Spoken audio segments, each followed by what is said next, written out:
Hey crafty friends, this is Chelsea. Welcome to today's video. Whether you love stamps or you avoid them, today I'm going to show you some great ways to incorporate more stamps onto your scrapbook pages. We're going to be doing a little what I like to call collage stamping, which I first learned from Heidi Swap and I've kind of adapted it to my own style. I'm also digging into my stash to use some old stamp sets, some new stamp sets. Here's the photos I'm going to be using. It was from an awards dinner that I went to with my husband for his company, and I printed them at 3x4. I think that'll be a great size for the layout today. I started off by gutting this piece of camera pattern paper from the Sweet Memories pack. It's perfect for this layout, and then I matted some black and white cardstock. I chose white because I knew I wanted to do a whole bunch of stamping. I wasn't sure which colors I wanted to use, so I thought that's the perfect blank canvas. And I like having that little bit of cameras around the outside.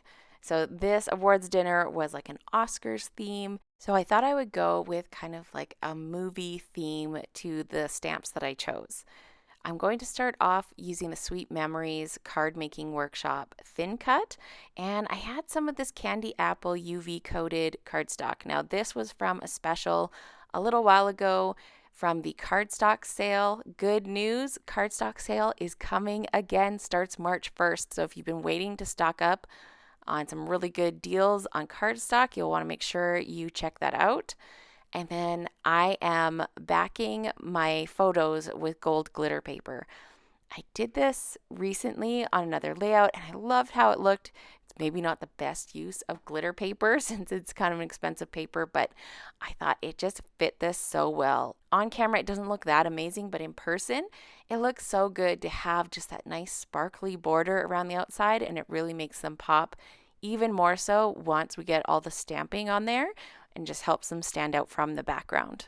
I want to get my basic layout and my title figured out before I start bringing in the stamps, so I grabbed this new thin cut. This is outlined alphabet thin cut. Sneak peek, it's in the new catalog that is coming. I love how it cuts out. So you get 2 cuts from each pass, and so I cut in gold foil and in this black ore paper, which is kind of like a shimmery black cardstock. And I wasn't too sure like which way I wanted to layer it, either with the black in the center and the gold foil outline, or reverse it and have gold foil in the middle with the black outline. But I love how these look. They're a great size for doing titles. There's also a number set. You can get them bundled together or separately.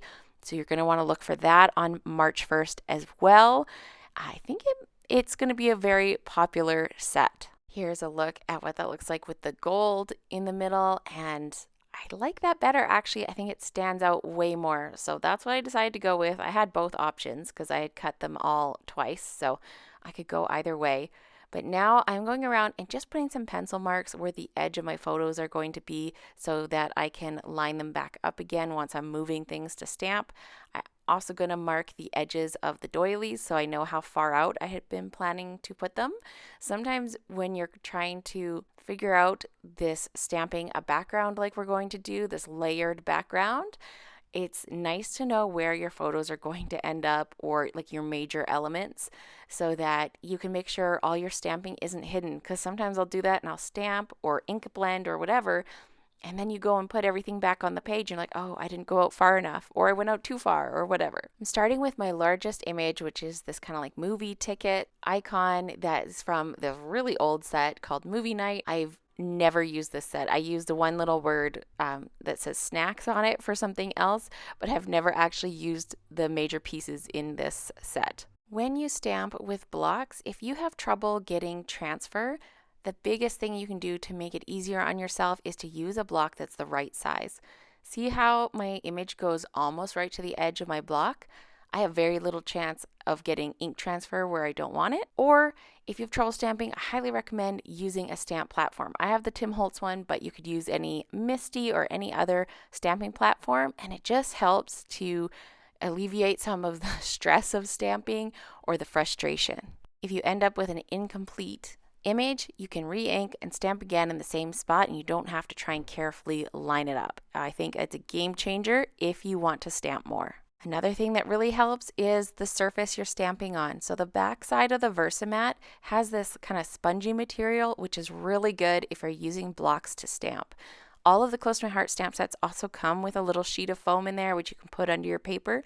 But when I'm stamping on a whole layout like this on the background, I love using the back of my Versamat just to make sure that I'm not going off the edge of the foam and not getting a good impression.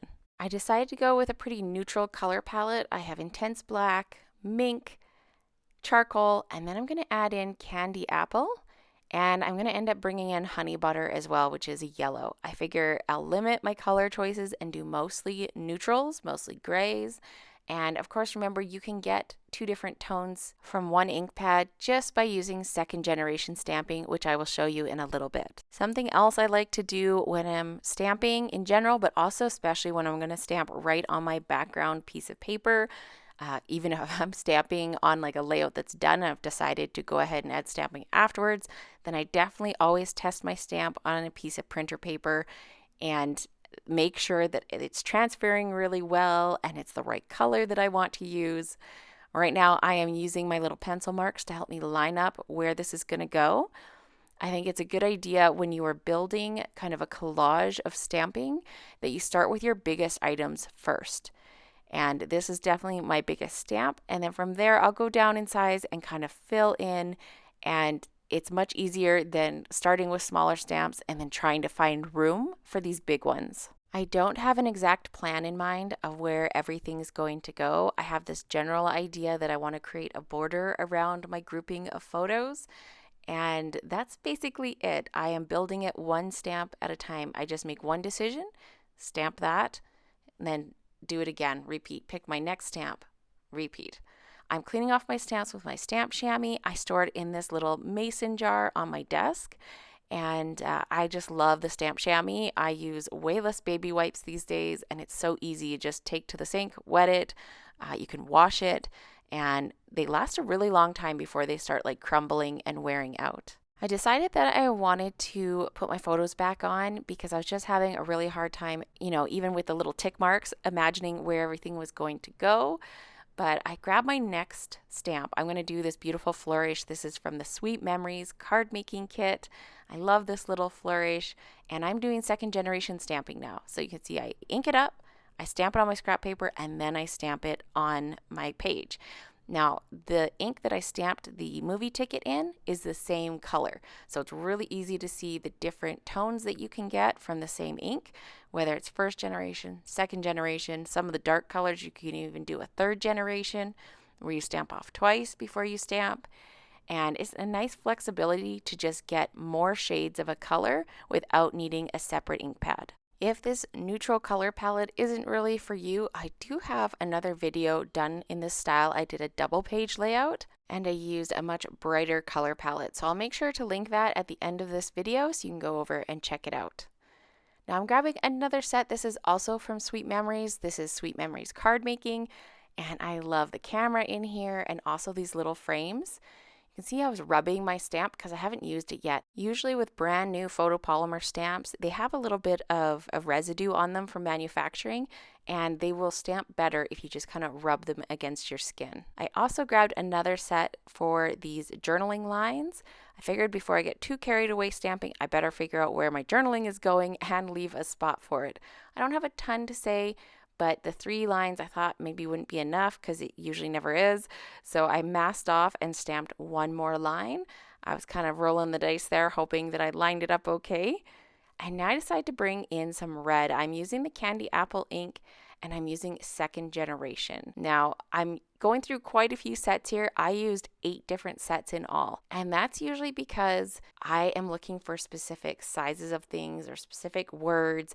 You could definitely do this with like 1 or 2 sets, but I like using my stamp stash. I have a substantial stamp stash and it just makes me feel better knowing that I'm getting some use out of it. You may have noticed I'm not listing off all the names of all the stamp sets I'm using because some of them I'm just using like 1 or 2 images from, but I will make sure to list everything down in the description box. You can go have a look there if you want to see all the names and see if maybe you have some of these in your stash, and I will link the ones that are still current.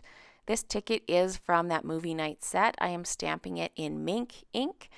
And another thing that I like to do is overlap my images and also tuck them under where my photos are going so that they just kind of continue on. and it makes it kind of all flow together a little bit better. Now that I stamped that ticket, I'm going back to that frame from the Sweet Memories card making set that I had initially pulled out, and I'm going around and adding that into my clusters that I'm kind of building out from. If you can kind of see, I have kind of the 3 big clusters and then another little one over by the journaling, and I'm just slowly extending those areas, filling them out with images, going down in size from my biggest, getting smaller and smaller, filling in holes. And this is the way I like to do it. I try not to leave gaps between my stamps. I like to kind of work in a line because sometimes it's hard to find the right size stamp to fill in a hole. This set is from a past special. It's called Then and Now, and there was a lot of good images I could have used on here, but I ran out of space. So I went and grabbed the clock, and I decided not to do it in first generation. I stamped it in second generation Candy Apple because I'm trying to not make my background too much in your face. I still want the pictures to be the center of attention. I just want some added detail from this background. Now I'm going to bring in my title here because I want to get an idea of how this is going to look. I wasn't actually sure if I was going to fill in all the way around at first or where I wanted to put the last few images so that they're showing. I like to repeat my images, as you can see, so that it's not just in one spot, but it's continued on through the whole page. So that red clock, I wanted to have it in 3 different areas so that it would kind of match and blend into the overall look. Now, this little photo strip, I actually wish I could have used more of it, but by the time I grabbed it, I was starting to run out of space, and I had a feeling it was just getting a little bit too busy. I didn't want to extend my stamping any further and end up taking away from the page. You can go overboard and add too much, and then you kind of have to kind of think on your feet and try and fix it if you add too much. So you kind of just add one thing at a time. You can see here I masked off the edge of that ticket because it was looking a little bare in that corner and I didn't have the right size stamp to fill in. So I just masked off and added more of that flourish. Can't go wrong with that. Now here's where I decided to bring in honey butter. And one of these sets here has 3 different size stars, which is perfect. I love having the 3 sizes. And I tried second generation at first, but it was just too light. So I'm using first generation, and I am just going crazy, adding these little yellow stars around my page. I like that they're small because this is the brightest color of ink that I'm stamping in, but because they're so tiny, I don't think it takes away. It just adds a little pop to that background. And I like to kind of stamp them in groupings, a little kind of a triangle. It just depends. Sometimes it's 2, sometimes it's 3. I'm really just going by feel and what looks good. And I don't think you can really go wrong here, especially if you try to just evenly scatter them at different points around your page and don't concentrate them too much in one spot. Now I went ahead and did some stamping off camera. This is with that Sweet Memories card making set again. I stamped on Mink cardstock with charcoal ink, and I also stamped on white cardstock with charcoal ink. I cut some of that black ore paper with this retired sprigs and leaves die because I thought it would look nice in the cluster, since I thought I'd use a flower from the Sweet Memories Scrapbooking set. There's some really nice titles in that set, but I only ended up using the flower for this since I used the dies for my title. Now these are going to just be some nicely layered clusters. I'm going to just tuck everything under here. Unfortunately, my camera decided to stop filming while I was putting together my clusters, so I don't have all the footage to show you. I just have the footage from this first cluster, but it's basically the same process, just repeated. My goal with these clusters is to have some dimension and interest and a layer that is above the photos and separate from the background, but definitely fits with the whole theme of the background. I'm using Barely Art Glue because that UV coated cardstock that my red little doily circles are cut in is really slippery, and sometimes it's hard to find the right glue or adhesive to stick to it. So I thought liquid glue would be the best bet. And then I decided for my camera to add it on foam tape because I was holding it up and looking at it. I'm like, it just looks really flat. So I wanted at least something with a little bit of dimension. And so I'm just going to layer that up with foam tape before I stick it on. Now I have a cluster in the middle of my photos because there was that empty spot. So when I started out with this design, I knew I needed to put something in that middle section because otherwise it was just a plain white square in the middle. So I repeated some of the same elements with the tickets and the flower and the leaf just to tie it in together. Now here is the finished look. You can see I have a little bit of that red doily still peeking through to add that pop, to draw your eye from corner to corner. You can see the glossiness of that, the glitter from the glitter paper, just nice little hits of twinkle throughout this layout. One of my favorite things about this technique for this layered stamped background is how interesting it is. But because I stuck with neutral colors, more like softer tones, I don't think it takes away from the photos. I'm still drawn to my title, to my photos, and my embellishment clusters, but it's just so interesting to have all those little background details that contribute to the feel of the layout. Now, if you enjoyed this, make sure you check out this other collage stamping video, as well as my stamping playlist where I show you even more ideas for using stamps on your scrapbook pages. Thanks so much for watching, and I'll see you guys next time. Bye.